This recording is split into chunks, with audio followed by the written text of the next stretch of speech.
Good afternoon. I am so excited to bring you updates from the morning of May 1st here at General Conference. Uh, there's a lot going on. First, um, so some of the things, the thing that you are probably already hearing the most about is significant progress on removal of restrictive language. And so, in particular, today, coming out of the Faith and Order Committee, a petition was approved on consent calendar. It wasn't taken off the consent calendar to remove the prohibition against LGBTQIA persons being ordained. And so that it's hard to describe the feeling in the room as that was passed. We're not supposed to cheer when things happen. There was a little bit, folks kind of were holding it, but fortunately we had a break soon after that. And it was wonderful. I'm sure that I saw people doing video, so I'm sure there's video as delegates and observers gathered right along the pipe and drape. That's kind of about waist high. That separates the delegate and observer section. And there were tears, there was singing, there was some of the folks who've just been leading coalition work to get that language removed said a few words, although we did eventually break because folks still needed a break in the work that we were doing. So in that motion to remove that was remove some of the incompatibility language. So when you've seen people say the incompatibility language was removed, yes, and not all of it. So keep in mind that what General Conference is needing to do is rolling back years of additions of restrictive language throughout the Book of Discipline. I mean, like spreading like cancer through the Book of Discipline, restrictive language. And so if you've tracked the evolution of restrictive language in the Book of Discipline, you know that it was not originally chargeable offenses. It wasn't originally prohibitions. It started through language that was in the social principles. We still have not removed the incompatibility language from the social principles. It is that piece is calendared for today, but may be included in a bundle that the General Conference, there's been a motion to bundle petitions that meet certain specifications, like if it was voted in favor of committee, but there were less than 20 people that voted against. And so some of those petitions would be bundled. Those are petitions that didn't meet the threshold for consent calendar, but were just maybe a little bit below that bar. And so we'll be considering that after lunch. A concern that I had and some others had about the bundling is that it was unclear what things would be bundled together, right? And so we want to make sure that we know what that is. So the bishop who's presiding at the time said what many of us were beginning to, or some of us at least were beginning to ask is let's at least make sure we know what we're voting on. It is important in the work at General Conference to make sure we don't accidentally do something. So again, we still have more work to do to remove the restrictive language, but it was a joy. It was wonderful to see folks, including folks that I've had conversation about. I remember being in Tampa in 2012. Some of you have heard me share the story. I was an observer as my husband was a reserve. And so we were there and we had our oldest child, Anna, who was just under 2 years old. And I remember rocking her to sleep under the bleachers there in Tampa as the General Conference debated and then failed to pass a petition that simply said, we don't agree on issues of human sexuality. And I remember crying and just being absolutely determined to do whatever I could to make sure that this child that I was holding would grow up not only to love the United Methodist Church, but to be able to be accepted and want to be part of the United Methodist Church, no matter who God had created her to be or who she grew up to love.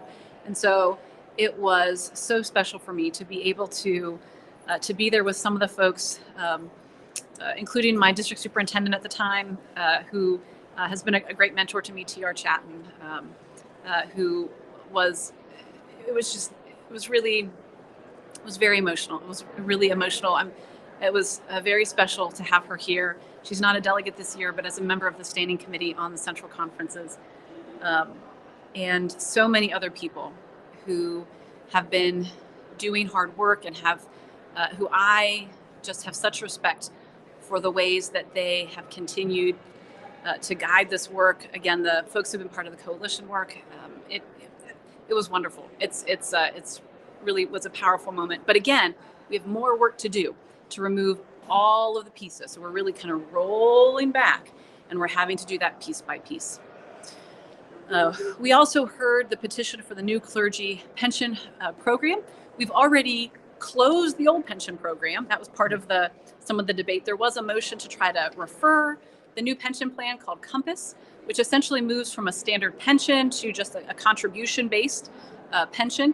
There were concerns that were raised that I think every speaker affirmed about the inequity between salaries. So when a pension program is based on what your salary level is, right? You put in a percentage, then inequities in our system where women, persons of color, younger persons are making less, the system, it becomes a perpetuating system where they're contributing less to pension so that their pension is lower.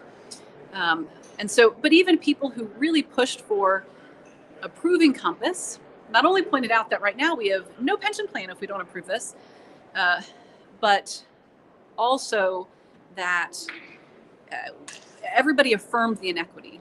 And so one of the speakers said, but a pension program is maybe not the place to start. Now, folks had difference of opinion on that, but in the end, the pension program did pass. And so with also a commitment from WestPath, our pension agency, to continue to look at inequity, and hopefully a call for annual conferences to continue to address issues of inequity. Part of what WestPath needs to do is to collect racial ethnic data. They collect gender data, but they don't actually, they shared in their system, have racial ethnic data to be able to report out, well, how do these things affect persons of color? And so hopefully that information, they'll begin collecting that so that they can report more fully as we move forward in general conference future general conference sessions. The last piece, so I talked about the bundle, I talked about removal of language, talked about Compass. The last piece I just want to touch on before we've got to be back very soon in session is disaffiliation. So we're moving through calendar items, and the Committee on Conferences, I'm looking at my husband. Anyway, so one of the legislative committees has brought forward a petition around paragraph 2553, which was passed at the 2019 special session, which added a paragraph around disaffiliation. You may know that there have been mechanisms within the Book of Discipline for congregations to leave. 2553, in part, sought to standardize that process in anticipation that a lot of congregations would leave all at one time. It did not, in fact, standardize, and you probably have heard different annual conferences because, to a certain extent, certain rights and powers are reserved to conference trustees. So some things were outlined in 2553, and some things I think couldn't be, or it would be unconstitutional. But at any rate, 2553 sunset at the close of last year, December 31st, 2023. Now, of course, that was in anticipation that we would have had a 2020 general conference, but it was what it was. And so as we see the continued removal of restrictive language, as we prepare and anticipate that the revised social principles, hopefully they've been passed in pieces, and hopefully that continues to be the case. So the petition that came to the floor, all of the petitions having to deal with paragraph 2553, the one that the committee approved, and they voted down all the other petitions in favor of one that simply deletes the paragraph. And so what we had just before lunch, and so we're in the middle of this debate because we ended up having the order of the day called, and we had to go to lunch break. So we're going to step right back into it. But essentially, the committee brought the petition that deletes the paragraph, just deletes the paragraph. And so a delegate sought to amend by substitution one of the petitions that had been voted down. And initially, the bishop allowed that to go forward, but then there was discussion at the table, and I'm sure if that discussion didn't happen, somebody would have come to the microphone to try to make this point, that Robert's rules, our rules, say that a substitute motion can't be the opposite of what the motion is. Because if it's the opposite of what the motion is, then vote it down. And so to offer a new language of 2553 is the opposite of deleting it. And so if that holds, it would, to me, make sense to say that you actually can't do anything other than delete it, because any amendment would be to leave the paragraph in, right? So like if like anything other than deleting the paragraph is to do the opposite of what the petition says. And so if that holds, uh, I don't know that there's a mechanism for what many have believed was kind of the last push that you were going to see from the WCA and from folks seeking to leave the church.